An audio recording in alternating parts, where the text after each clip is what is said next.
Hello बच्चों, let's see this question. Haploids are more suitable for mutation studies than diploid. This is because A. Haploids are more abundant in nature than diploids. B. All mutation, whether dominant or recessive, are expressed in haploid. C. Haploids are reproductively more stable than diploids. D. Mutagens penetrate haploid more effectively than in diploids.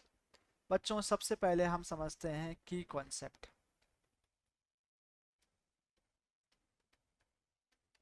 की concept अगर मैं बात करूं haploid अगर मैं बात करूं haploid तो हैप्लॉइड में बेसिकली क्या होता है कि हैप्लॉइड के पास एक ही एलील होती एक ही एलील होता है किसी भी ट्रेट के लिए.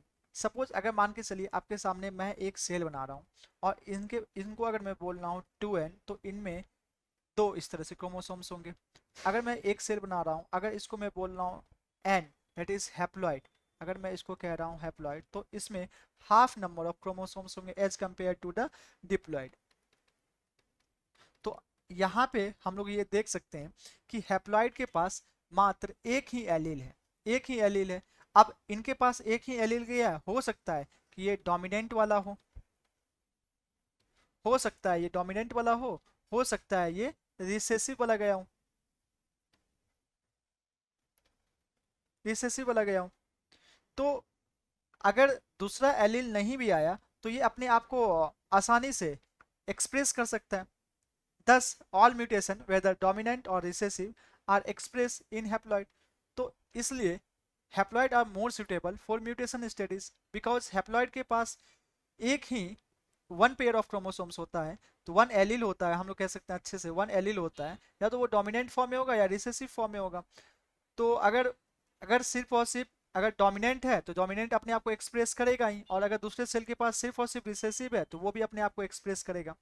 तो उससे उस पर आसानी से म्यूटेशन की स्टडी की जा सकती है. तो this is because haploid are more abundant in nature than diploid. No.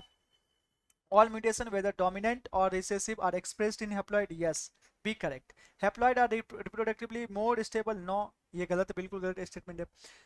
Mutations penetrate in haploid more effectively than in diploid. तो ये इसका करेक्ट एक्सप्लेनेशन नहीं है. तो बच्चों, इसका जो करेक्ट आंसर होगा, वो जो करेक्ट आंसर होगा बच्चों, दैट इज ऑप्शन बी.